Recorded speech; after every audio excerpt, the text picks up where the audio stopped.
Alright,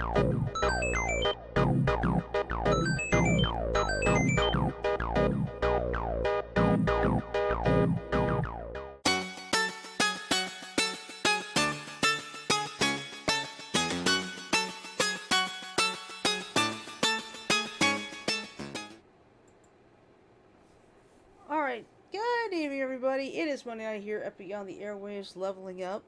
And since it's Monday, that means it's time for Monday Mayhem. That means we got stories that didn't quite, hit the big time radar throughout the weekend. Let's see. Me Kid.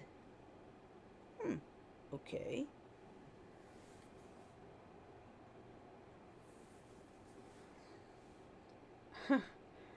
Okay. Do we have someone named Kid that we know of? I don't know. Oh well. Anyway, I'm your host for tonight. I am Bogstream. I'm currently joined on the line by our resident Joker, Mike. Hello, Mike. Hello, how's it going, everyone? Happy Monday. Yep. I'm trying to figure out this mysterious person. Something short. So.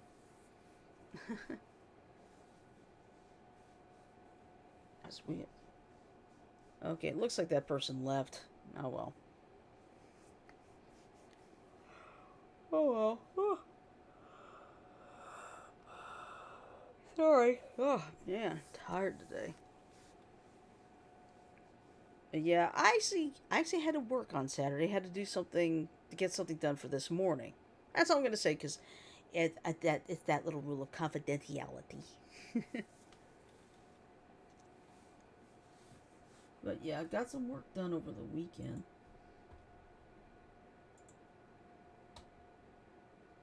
Let's see.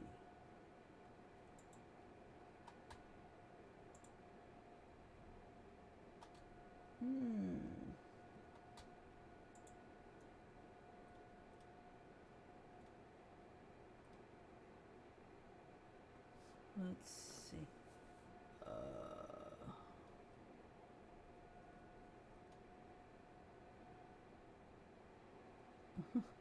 Sorry, folks. It's a bit of slow. Hey, Sandra. Sandra was in the chat room. Hey, Saj. Okay, well, here's an interesting start. The show 911 that's been on Fox for 6 seasons is moving to ABC for season 7. What is it called? 911. Just 911? Yeah. Never heard of that. Well, it's been a popular show on Fox, but looks like for season 7 it's moving over to ABC. It's not the first time we've had a show switch networks from one season to the next. Magnum PI had been on Magnum PI. Oh, go ahead. I think and also there was a show that was on ABC and switched to Fox. Last Man Standing with Tim Allen. Yeah. I mean, there were a lot of shows. This year alone, Magnum PI had been on CBS. It moved to NBC for its latest season. I think it was season 5. It feels so weird to me personally because I was so used to Magnum PI being on CBS when I was a kid when Tom Selleck was Magnum PI. Yeah. So it just feels so weird saying Magnum PI on NBC. Of course, there was that show Brooklyn Nine-Nine. I think it started out on Fox, then it moved over to NBC, I think, for the last 2 or 3 seasons. So, so yeah, if you're used to a movie. Oh, and by the way, I got a little bit of sad news. For those of you who love things like Cab Ride Norway or those nice long train rides in Norway, Pluto TV has gotten rid of slow TV. So it's like, damn you. That was my go-to at night for that music. But then again, those videos were done like back in 2012. It's like it's now 2023, so it's like I know they've done a 60th anniversary for the train by now. So, oh well. But still, I'm sort of having withdrawal symptoms a little bit because I've been so used to it. Yeah. But it's like, no. And unfortunately now I can't find slow TV anywhere. They had it on Netflix, but they took it off in 2019.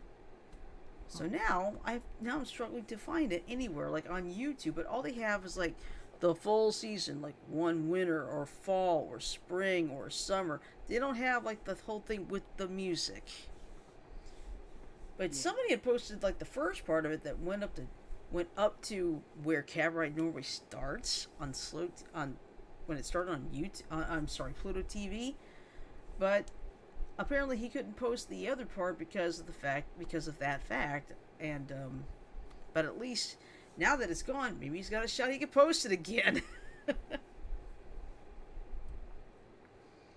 Well, all I can say is rest in peace, Slow TV. Thank you for 8 years of, or it could be 9 years for all I know, for 9 years of best train ride ever. Oh, oh, let's see. The NFL draft happened. Of course, it started on Thursday. Yeah, no surprise. Bryce Young, number one in the draft. First number one for Alabama under the Nick Saban era. I think there's been a number one from Alabama before, so I wouldn't be surprised if it was Joe Namath. But let's see. In the meantime, there was some weird weather.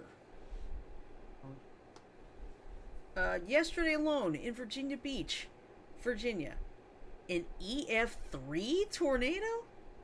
Yeah, it's been confirmed by the National Weather Service.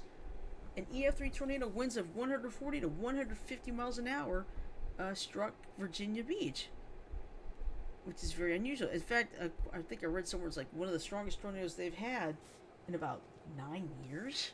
So, let me double check that. Hold on.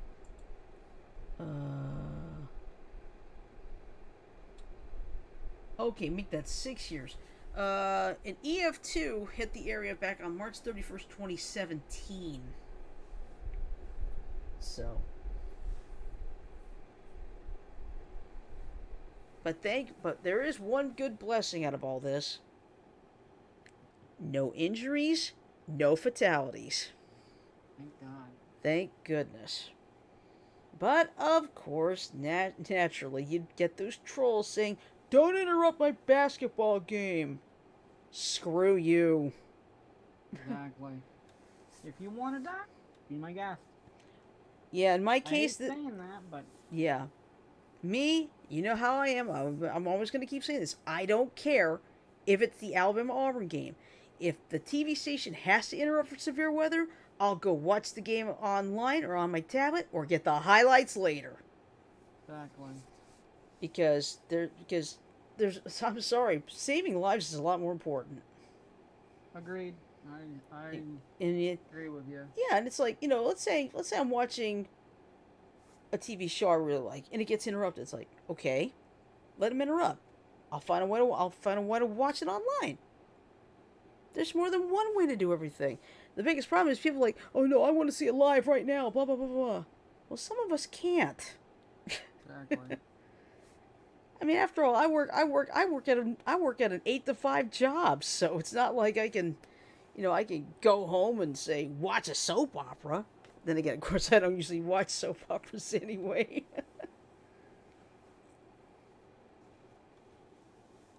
But it just gets ridiculous that people are like, I want my basketball, I want this, I want that. It's like, look, people, the FCC requires local stations to interrupt for tornado warnings because it is a public service. And I remember this. I can't remember how many years ago. This was not too long ago, like a couple years ago. A TV station in Dallas got into some serious trouble with the FCC because they actually did not interrupt a football game for a tornado warning. Oh Lord. Let me see if I can find that, because I do recall that. Let's see.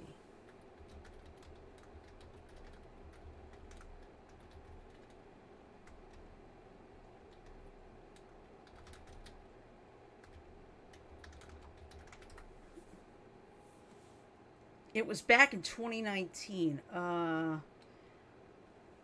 Let's see. Let me see what station it was. Looks like it was WFAA in Dallas.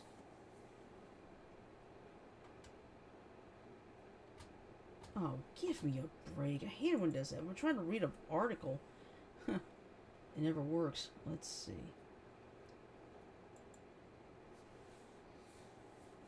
Okay, here we go. Yeah, this was back on October 23rd, 2019. TV station issues apology for opting to air a football game instead of tornado warning. Yeah, there was an EF3 tornado on the ground in Dallas, and some who were watching the football game were unaware of the twister, and it took 6 minutes for the station to interrupt coverage of the game. Huh. Let's see.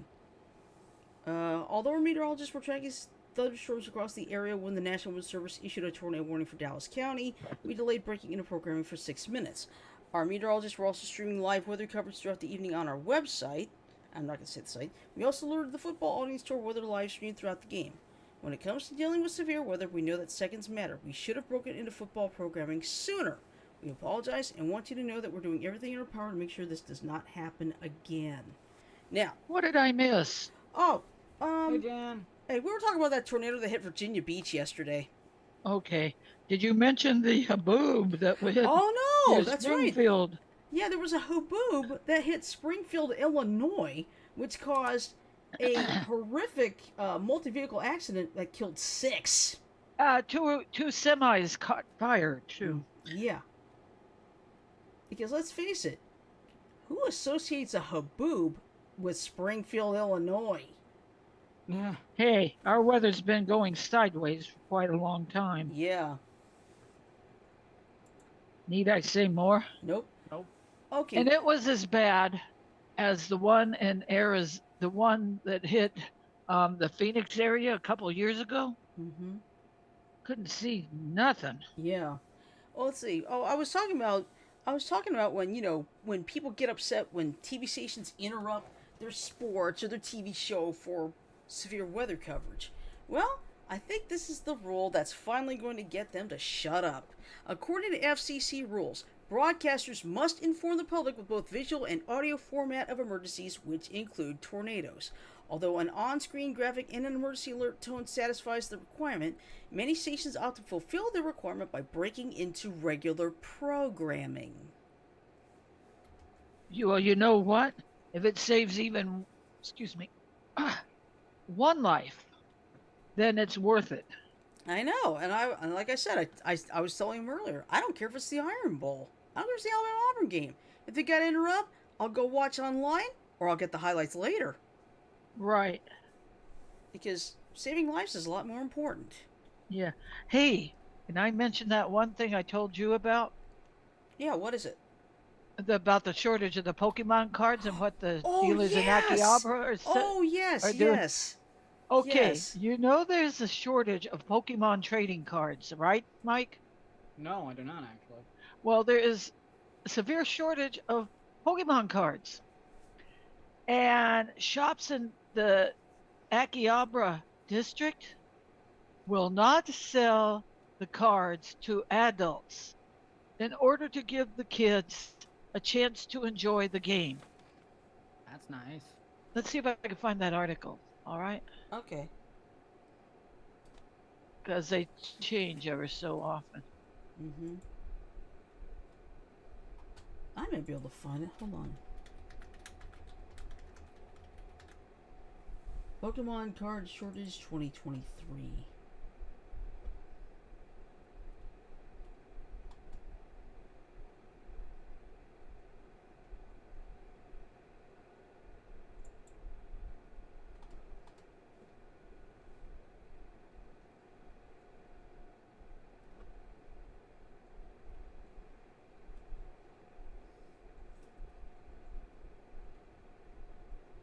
Guess what's going to be shown the crap out of?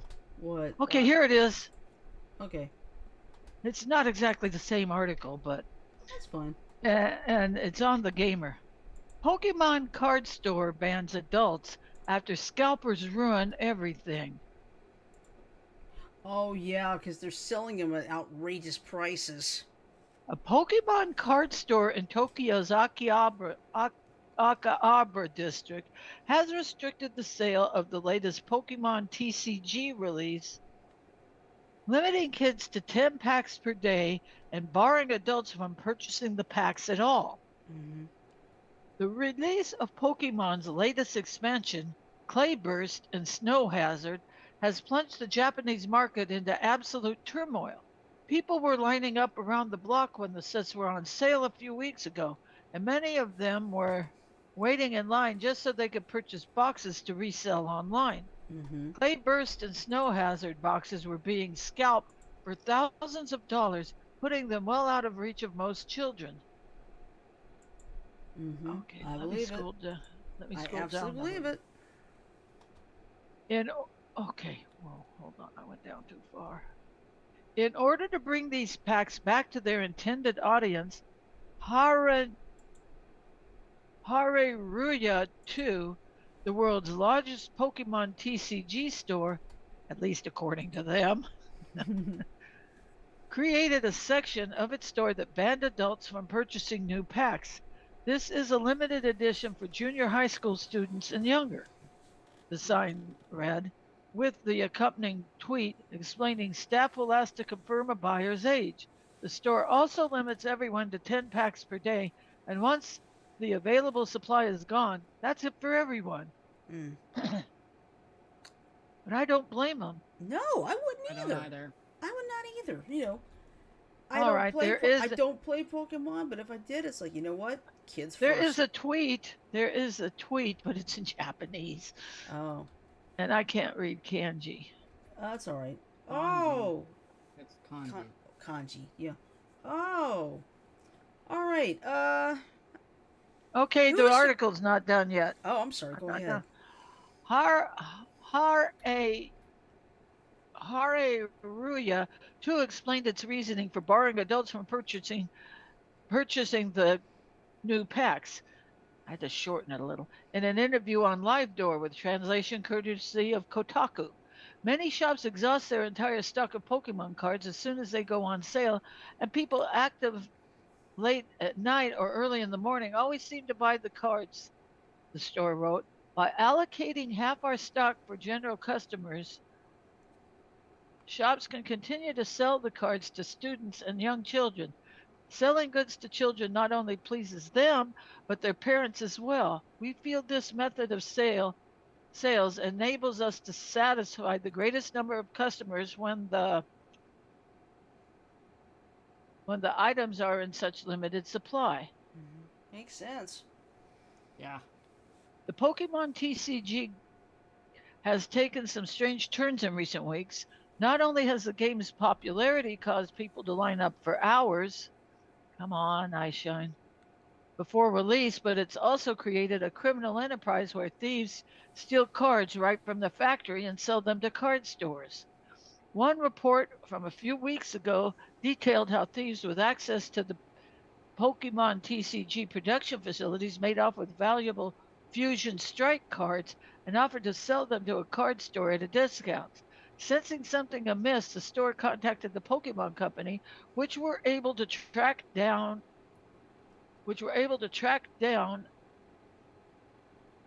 and recover the stolen property. Okay, I think Good that's call the by end of them. it. Great move by that store. Good on Yeah. them. But- Excellent move by that store. I think they believe in honesty. They'd rather not, you know. You know, I got Sumi! one. Hi, Sumi. Somebody's in the Sumi. chat. Did you hear what? Ask her. Hey, Sumi, did you hear what we were talking about?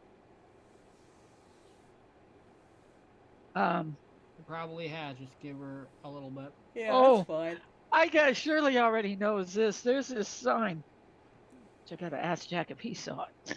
But there's this sign at the corner of Cotton Lane and Yuma. Okay, we have the Loop 303, Mm-hmm. and it comes down and comes up to Yuma Road, Yeah. and the traffic's a little bad. Somebody posted a sign on the corner of Cotton Lane and Yuma Road saying, "Slow down, you sons of bitches." Yeah. Hold on, It's where the old Romans Oasis sign was. Yes. I know where it is. But you know Right, what? Sumi- Somebody complained that Sumi they didn't said like no. the last word bitches. Hmm. I said at least they didn't use the at least they didn't drop the F bomb. That's true. That was my reply to it. Yeah. She said, "What's a Sumi?" Just kidding. Okay, And she hold on a said, minute. "No, she did not know the story." Okay, so I'll give it to you in the Reader's Digest condensed Okay, version. do it while I'm talking. Okay. Basically, the Pokemon card shortage, you've got people basically stealing cards from the factory, trying to sell them to stores at discount prices. And let's just say that stores in the Akihabara area are limiting sales of Pokemon cards to 10 packs a day, and it can only be purchased by kids, not adults. Which I think is a smart move, because it is supposed to be a game for kids. Yeah. Don't get me wrong, adults play too, but I'm not one of them, thankfully. Right. I mean, it's really meant to be towards kids. Yeah, let kids enjoy it. Yep. Because I still remember like people were trying to tear into cereal boxes just to get the Pokemon cards here. That was like a couple years ago, if I remember correctly. Right. Probably left a mess on the grocery store aisle. Yeah. Well, I got a pack before all that happened about a day or two ago. Okay. Yeah. Smart on you. Good on you, Sumi. Mm-hmm. Sumi, all it takes is one rotten apple to run every apple in the barrel. Yeah. Oh, there's Craig. He says, Hey, "Hello, I'll be Craig. drifting in and out tonight. Wi-Fi is acting up tonight." Okay. No worries. No problem. Está no problema. Understandable. Mm-hmm. Technology could be a kick in the ass. Yeah. Well, I just got this breaking news here. Who is familiar with the name Gordon Lightfoot? I do. I do. Ballad of Ella Fitzgerald. Yep. He has died at the age of 84. Oh, no. Wow. Yeah. Wow. Yeah, he died tonight. The wreck of the Edmund Fitzgerald. Breaking news then. Jeez. Yep. Canadian folk music icon Gordon Lightfoot, whose evocative and poetic songs are etched into the musical landscape of Canada, and for some of us here in the U.S. too, has died at the age of 84, according to his longtime publicist Victoria Lord. Born in Orillia, Ontario, Lightfoot was hailed as Canada's folk troubadour for his soulful music and stirring lyrics. In songs such as the Canadian Railroad Trilogy and The Wreck of the Edmund Fitzgerald, he explored the country's history, geography, and culture. "He is our poet laureate, he is our iconic singer-songwriter," said Rush singer Jetty Lee in the 2019 documentary Gordon Lightfoot, If You Could Read My Mind. "If there was a Mount Rushmore in Canada, Gordon would be on it," said Tom Cochrane in that same documentary. Let's see. Gordon's songs are works of art as every bit as relevant as classic poetry, Cochrane said during his salute to Lightfoot at the Canadian Songwriters Hall of Fame Gala in 2003. But even more importantly, Gordon Lightfoot led the way, and he showed us that you can be true to your roots. You can draw on your influences at home and country, and you can incorporate those inspirations into the fabric of your work and still be internationally successful. Let's see. From teen promise to folk fame. A childhood performer on local radio and at regional musical festivals, Lightfoot wrote his first song, the Hula Hoop Song, in 1955 while still in high school. Cool. I need to find that one. "A lot of the images in my songs are drawn from this kind of country," the singer-songwriter said in Orillia in a 1967 interview with CBC TV's Telescope. "I've been a lot of places and I've seen some nice country. I don't think any of it will ever stay with me or impress me as much as this country here in Muskoka. It's the country I grew up in." After graduating high school, Lightfoot moved to Los Angeles to study at the Westlake College of Music. He returned to Canada in 1959 and worked a variety of jobs in Toronto. He was a choral performer, a dancer in CBC's Country Hoedown, and a folk singer in the Two Tones with Terry Whelan. In the 1960s, inspired by the music of Bob Dylan, Lightfoot became part of Toronto's burgeoning folk scene. He developed a songwriting and began working on a debut album, Lightfoot, emerged in 1966. At the same time, Lightfoot started what would become a highly anticipated annual concert stand at Toronto's Massey Hall. Launched in 1967, it happened every year until the mid-1980s, then dropped down to about once every 18 months. In 2005, Lightfoot resumed the Massey Hall event as an annual tradition. And my ear's itching. Hold on. Ouch. There we go. Alright, after earning accolades at home in the late 1960s, Canada's Troubadour broke through internationally in the 1970s after signing with Warner Records in the US, making a splash at the start of the decade with the release of the single If You Could Read My Mind, now a folk standard. Lightfoot followed that up over the next 6 years with what became many of his best known songs, such as Beautiful, Sundown, Don Quixote, Carefree Highway, Rainy Day People, and of course, The Wreck of the Edmund Fitzgerald. Some of those That songs, was based on, he wrote Ah, that wreck. after the the real real wreck wreck. of the Edmund Fitzgerald. Right. I don't remember which Great Lake the Edmund Fitzgerald went down in, but it was one of the Great Lakes. Yeah, I'm trying to remember. I can't remember either. Let's see. Some of these songs were written after his first marriage ended during a mercurial, years-long relationship with Kathy Smith, who was later convicted for providing drugs to John Belushi after his overdose death. Whoa, I didn't know that. Hey, Goody. Goody! Let's see. Oh yeah, Goody. I don't think I told anyone this, but basically starting today, I will not be streaming all of May at all. Like I am taking a month off. Mm-hmm. I got a lot coming up this month that I want to take care of before I return to streaming. Yeah. Ash will be streaming, however, possibly. Let's see. Let's see. It was one of those relationships where you get a feeling of danger coming into the picture. Lightfoot said in 2019's If You Could Read My Mind. And, oh my gosh. Okay. There's a video. I'm not going to play it because there's no time. Let's put it this way. Gordon Lightfoot is seen on a CBC teen dance show in 1963. And you're not going to believe who was the host. Dick Clark? Alex Trebek. You're kidding! No. Remember, he was from Canada. So, let's see. Anyway, Lightfoot took to the road in the 1970s, touring the U.S. from Alaska to Hawaii and playing a host of European concert dates, including Amsterdam, Munich, Frankfurt, and the Montreux Festival in Switzerland, and sold-out gigs at London's Royal Albert Hall. Despite the decline in folk of the late 1970s and 80s, Lightfoot continued to make his distinctive music, though he also made forays into acting, appearing in the film Harry Tracy with Bruce Dern and Helen Shaver. In 1987, the much-admired songwriter made headlines when he filed a lawsuit against Michael Masser, who composed the tune The Greatest Love of All. The song became a massive hit after being recorded by Whitney Houston. Lightfoot claimed Masser's song stole 24 bars of melody from If You Could Read My Mind. The case was settled out of court, with Masser issuing a public apology. I remember that. Let's see. In the course of his long career, Lightfoot conquered several illnesses, including a bout of Bell's palsy, and in his early performing years, alcoholism. He beat the addiction in the 1980s. For those who are not familiar with Bell's palsy, I've actually had it. Basically what happened was, I put my face, one side of my face went way too close to a fan, and it actually made one side of my face so numb I could not close my eye.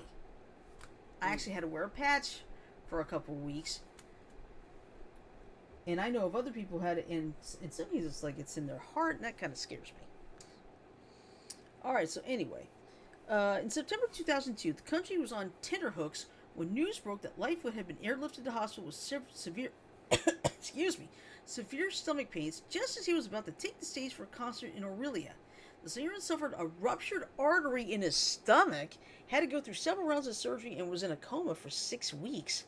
After 3 months in the hospital, Lightfoot approached his recovery gamely, vowing to complete a new studio album and return to the stage. He released the album Harmony in 2004 and made his comeback performance that same year at the Mariposa Festival.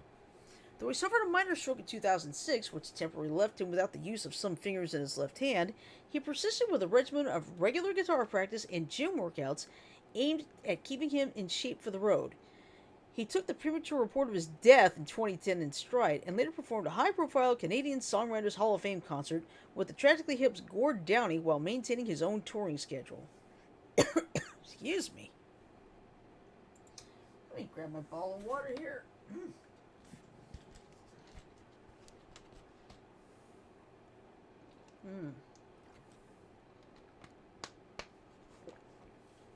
Let's see. Many Canadian musicians have cited Lightfoot as an inspiration, from Downey to classical guitarist Leona Boyd. In addition to early adopters like fellow folkies Ian and Sylvia Tyson, and Peter, Paul, and Mary. A wide range of artists recorded Lightfoot's music, including his idol Bob Dylan, Elvis Presley, Johnny Cash, Petula Clark, Stompin' Tom Connors, Liza Minnelli, Barbra Streisand, Sarah McLachlan, and Anne Murray. The Radiostatics also performed his work. That's a lot. I never heard a cover of one of my songs that I didn't like, Lightfoot told the Arkansas Democrat Gazette newspaper in 2008. Sure, I heard some strange versions occasionally, but they always seem to do a good job. I would be amazed that people would enjoy my songs enough to want to record them, and it inspired me and made me want to work harder. Lightfoot received an array of tributes recognizing his contribution to Canadian music and culture. There were cover albums, honorary degrees, a postage stamp, and even a guitar created in his name. He won a Governor General's Performing Arts Award in 1997 and was invested as a Companion of the Order of Canada, the Order's highest level, in 2003. A multiple Grammy nominee with more than 15 Juno Awards under his belt, Lightfoot was inducted into many halls of fame, including the Canadian Music Hall of Fame. Bob Dylan, which is probably that Canadian Music Hall of Fame is the equivalent of folk music's Rock and Roll Hall of Fame. Probably. Our rock and roll. Who knows? Yep. Bob Dylan presided over the ceremony. I know he's been offered this award before and he's never accepted it because he wanted me to come up here and give it to him, Dylan quipped on stage during the 1986 Juno Awards Gala. He's somebody of rare talent. A consummate entertainer to the end, Lightfoot doggedly refused to give up live shows. He toured the UK for the first time in 35 years in 2015, and 2 years later was part of Canada's 150th birthday celebrations in Ottawa. He released Solo in 2020, a collection of studio recordings that he had kicking around in the vault for several years. In 2010, he vowed to keep playing up to 70 gigs a year because I love doing it. Lightfoot is survived by his wife Kim, 6 children, Fred, Ingrid, Galen, Eric, Miles, and Meredith, and several grandchildren. He was very prolific in both his life and his music. Let's see. Sure. Hold on. Goni just said, have you heard of the British train called Dick My Butt? If you don't think that's real, look it up. And Sumi looked up, she said it's real. Dick My Butt? Dick My Butt. Okay. All right, Goni, behave yourself tonight. No, well, according to Sumi, she looked it up. It's real. Dick My Butt? Yep. It's an actual name of a train. Okay. Okay. Since we do have a few latecomers, this is for Godi. Godi, do you know what a haboob is? And no crude jokes, please. Is he answering? Or should I wait a little Give him longer? time. Give him time. Yeah, give him time. It's okay.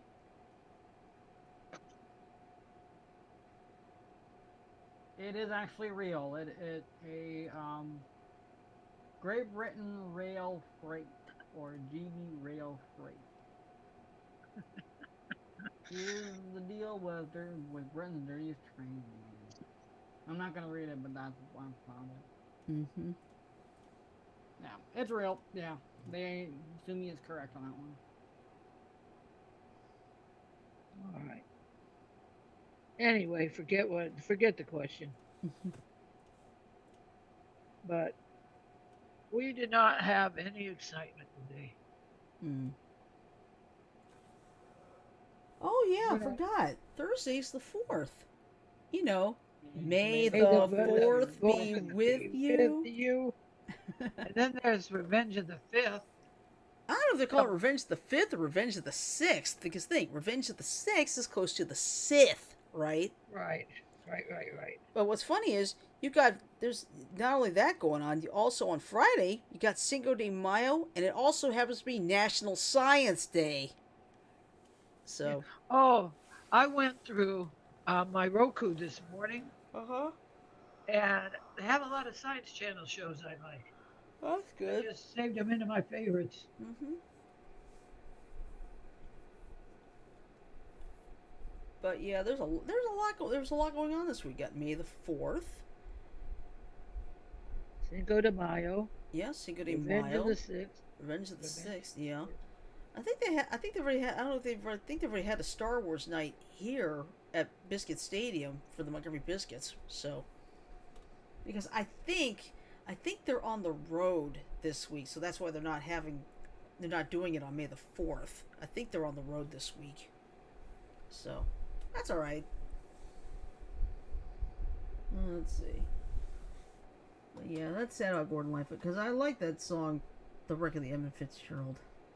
If You Could Read My Mind, I think was one of his too. Mm-hmm. Hold on.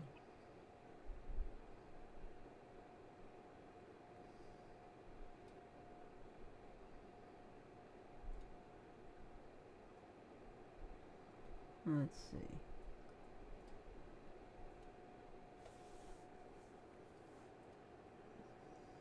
Just wanted to double check myself. Mm-hmm. Gordon Lightfoot did do the song If You Can Read My Mind.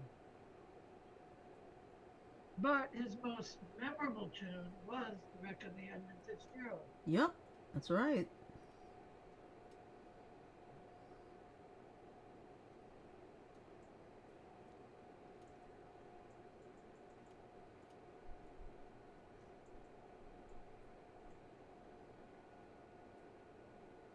Let's see. Here's me. Edmund Fitzgerald went down in Lake Superior. According to Gordon Lightfoot's song, if you remember, it was carrying a load of steel. Mm-hmm. And an unpredictable storm came up on Lake Superior. And that's what sunk him.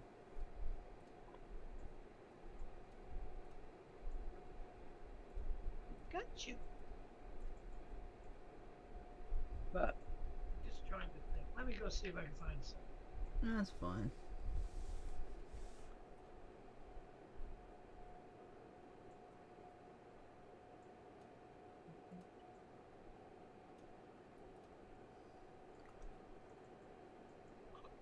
Oh, it's me. Oh, I forgot they have this thing tonight called the Met Gala, where everybody dresses sometimes really weird. Okay. Well, here's the thing: Met Gala has a strict no plus one policy. Well, in the case of two people, their plus one is the baby bump in their stomach right now. Let's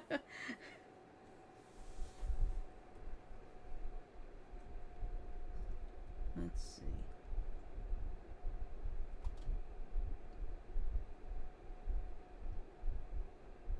Oh, I would not want to be the prehistoric dinosaur duo accidentally reel in monster endangered sawfish.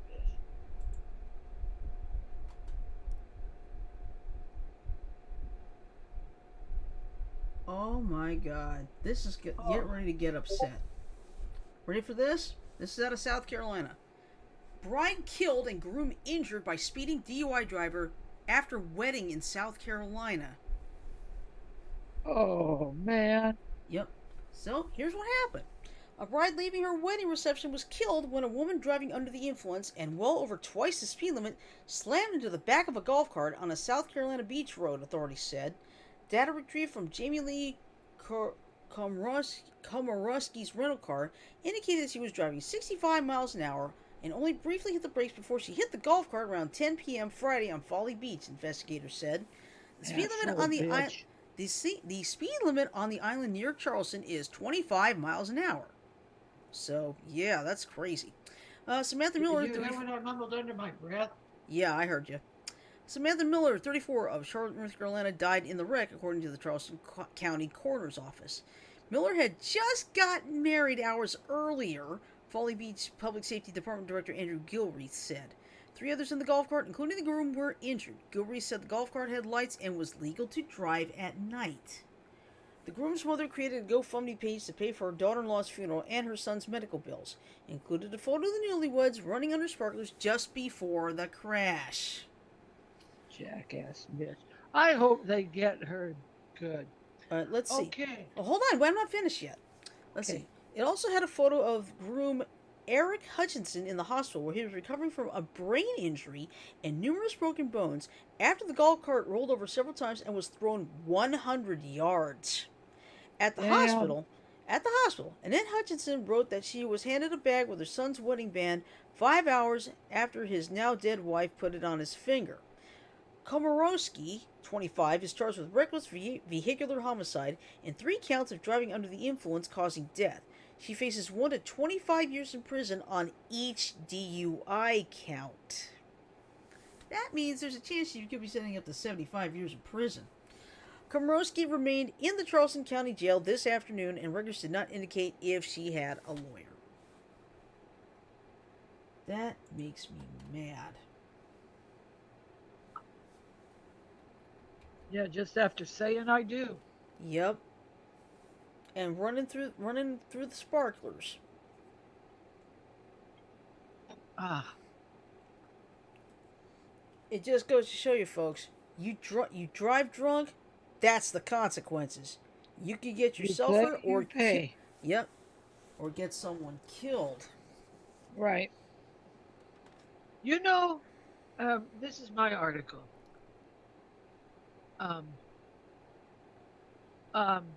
You know, Xbox was trying to buy Activision Blizzard. Yeah. Yep. Xbox can't try to buy Activision Blizzard again for another 10 years after CMA won. Okay, what? I can barely hear you, Dan. Yeah. Try putting your mic down. How about up? That's better. Okay. Aside from a hefty termination fee, Microsoft's failure to buy Activision also means it can't try again for another decade. Ooh, nice rule on that one.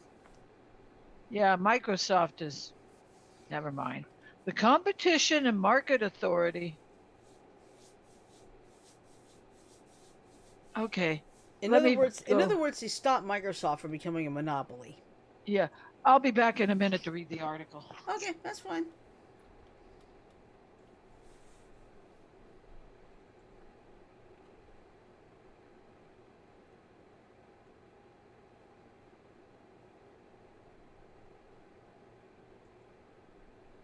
Oh, I forgot. Carol Burnett turned 90 recently.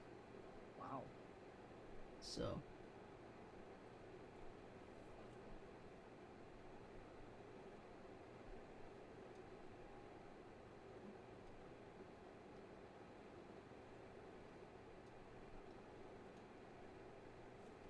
Oh God, today was National Chocolate Parfait Day. It's like, nope.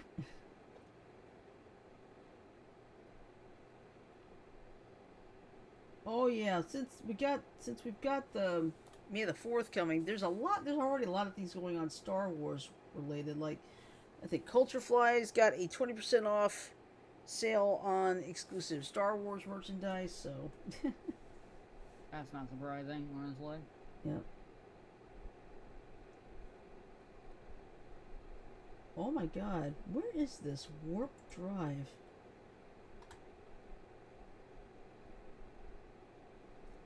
I just passed by the warp drive exit. Yeah, there's actually an exit called Warp Drive. Nice. That's hilarious. I like that.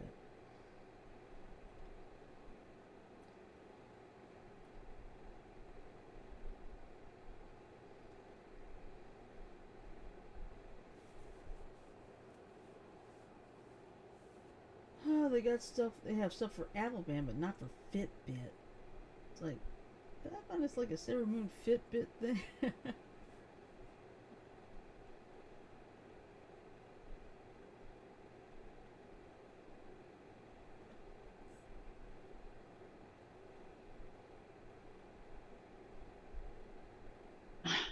Let's see. Sorry about that. Oh, you're fine. Aside from a hefty okay. The Competition and Market Authority's decision to block Microsoft's acquisition of Activision Blizzard has left a lot of people rattled and confused about what will happen next. It must be stressed that the deal isn't dead yet, as Microsoft has the right to appeal, which it's taken full advantage of, and it's entirely possible that it can get the ruling overturned.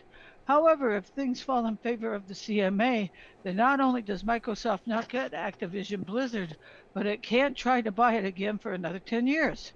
Buried within the CMA's full findings is a prohibition remedy that would prevent any kind of merger between Microsoft and Activision Blizzard for a set period of time. Hmm. I'm not done yet. Okay. Normally, this would last for a whole decade, absent a change of circumstances.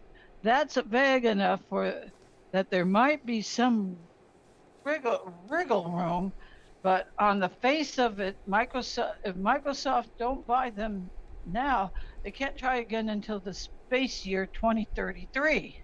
As a reminder, should it fail to acquire Activision,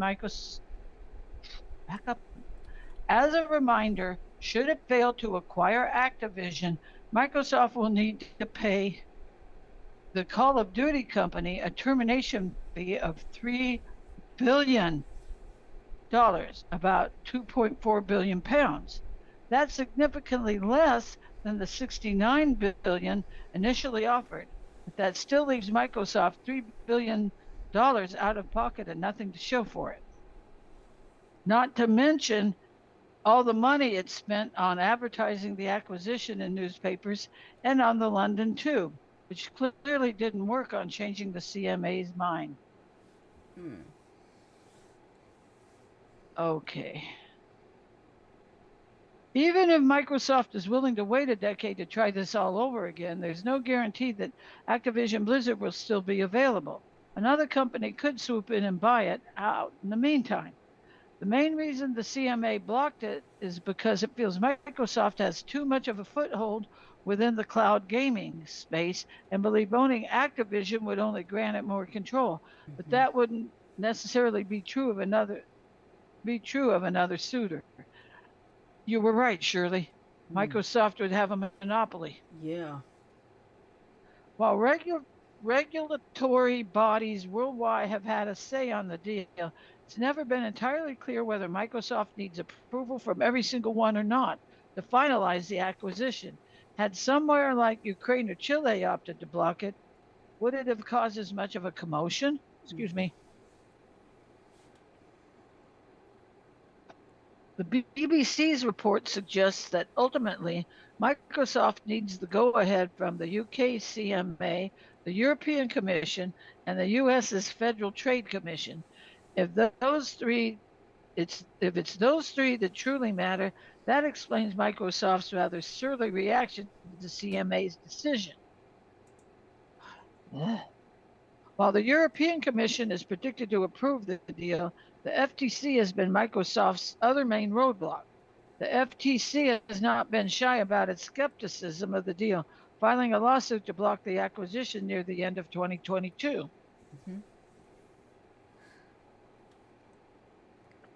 Oh, this is a long-ass article. Okay, no, it isn't. Okay, I lost my space. I lost my place.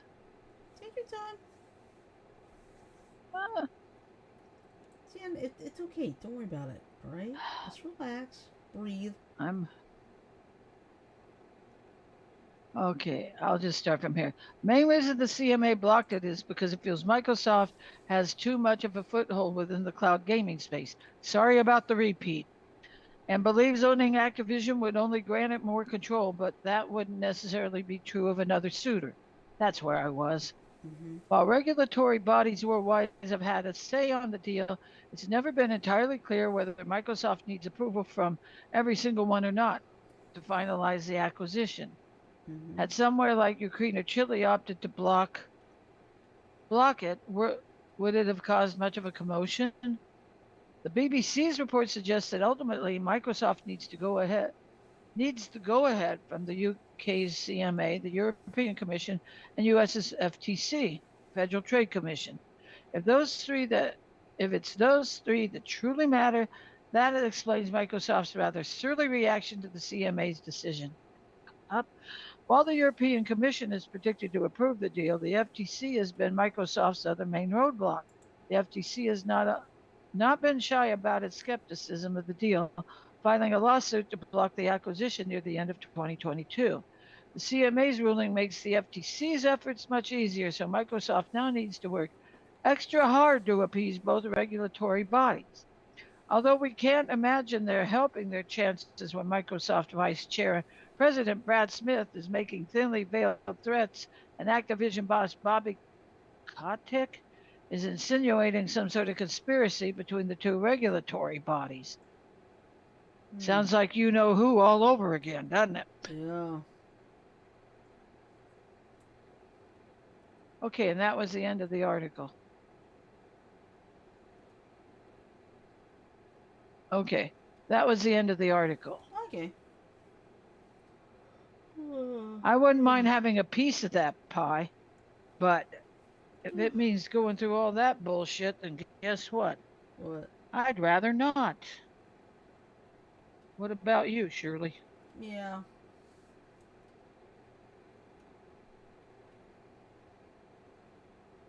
I would rather, you know what? I would much rather be poor and happy than rich and miserable. I agree. Although I do have some of my lottery dreams. And that's to pay off the house for my mom and Jack. Stuff like that. So anyway, what time is it? 51. But Let's see. Oh yeah, the Doctor Who's 60th anniversary is coming up. I believe it's in November. I think, and it's supposed to be like in. I think they're doing it. It's supposed to be 3 parts. I think. Don't. I can hardly wait to see the new master. Yeah.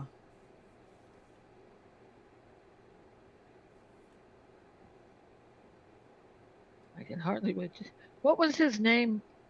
Has some fancy name. I have a hard time trying to remember to pronounce. Well, what is it? What are you talking about? The new master, the young African American guy that's the master that's the now. No, that's the Doctor.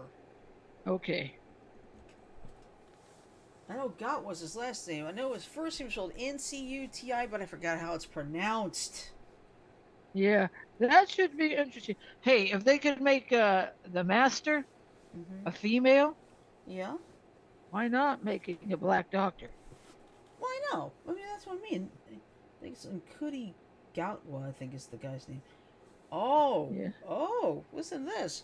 You know what premiered 40 years ago, today and tomorrow on NBC?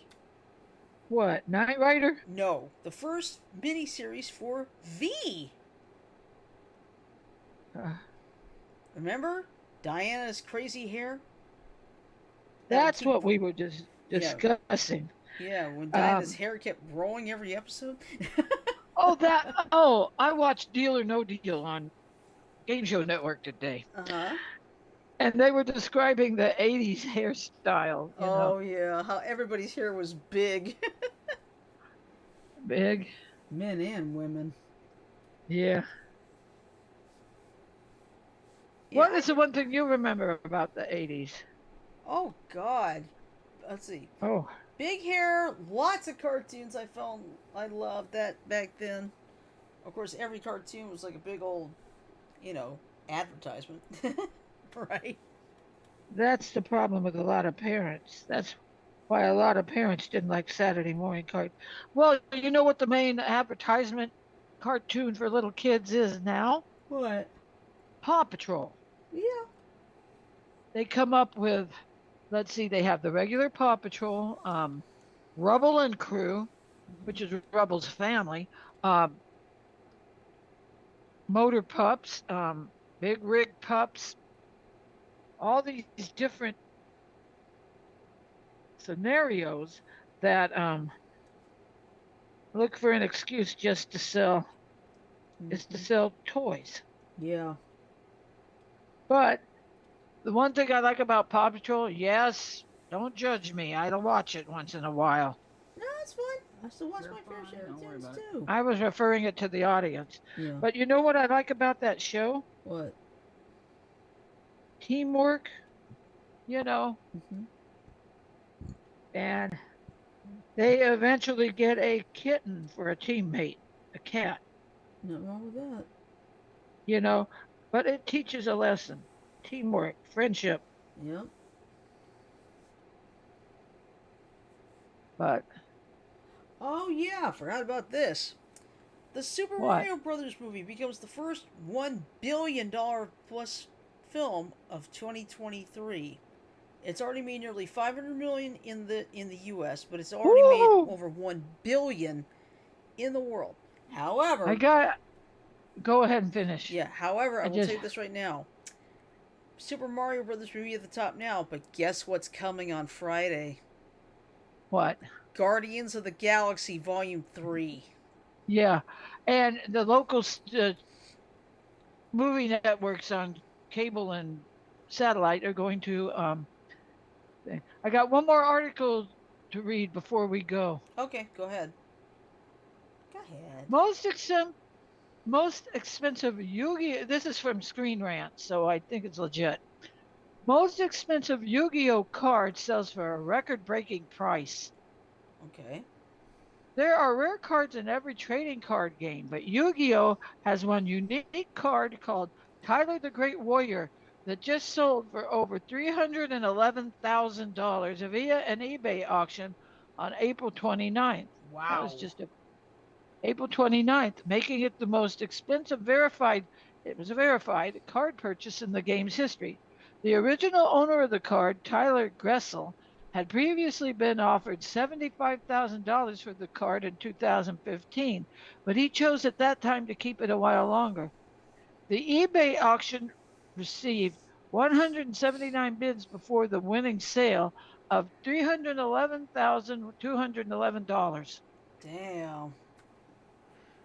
The monster type card, Tyler the Great Warrior, was always suspected to be among the most expensive Yu Gi Oh cards, and now this auction has placed a more precise value on it, cementing its top spot. Hmm. And Jake the Lucky. Okay, that's just the standard. Yeah, let's see. It's almost 10. Oh, and you Oh, know go ahead. what? Yeah. Tyler 3 minutes, Gressel's man. Make a Wish story led to a record breaking Yu Gi Oh card sale. That's good. So it had to do with Make a Wish. Gotcha. That makes sense. According to WIGO organization, this Make-A-Wish promotional Yu-Gi-Oh card was designed by allowing the young cancer patient Gressel to draw the card himself with famed manga artist Kazuki Takahashi. Ooh. Wow. Using that idea to make two pieces of concept artwork. Gressel then got to choose which one of the two pieces he would like to see used for the card. The name of the card was supplied by Yu-Gi-Oh! As a special surprise for Gressel, and the card was personally signed by Takahashi. The three original sketches are still owned and treasured by Gressel, who has noted in the past that his special Yu-Gi-Oh! Card was also inspired by his love of the Dragon Ball franchise. Nothing wrong with that. And there's more to the article, but Yeah, we're running out of time though. So, right. Yeah, we But got 2 that's minutes. the main highlight. all right, And to that's think cool. it all started with Make a Wish. Yep. All right. Anyway, uh, schedule. Tomorrow, of course, is Tuesday, and then Mike, you said you're not streaming. That's fine. Then we will have our trivia on Thursday, and we are not going to be doing any of our Friday game night until the end of this month. So, you know, there's some things that Mike's having streaming issues with something. Streaming issues, and then I also got some personal stuff going on, like my dental surgery. Mm-hmm. Oh, yeah. So that's You'll be able to eat solid perfectly food fine. instead of ice cream for dinner, huh? And since you know what, since you're gonna take a break, I'll take over Wednesday and I'll do some Yu-Gi-Oh. Fair enough. Okay, that works. Yeah, I don't mind doing it. Won't bother me. All right, so that's what I'll do. I'll take over for Yu-Gi-Oh. I'll do some Yu-Gi-Oh Duel Links on Wednesday, and then we'll do Trivia Night on Thursday. Basically, that's our plan for this week. So, if you give me, hold on a second. What? Mom. Okay, all right. Let me put the 10-second ending.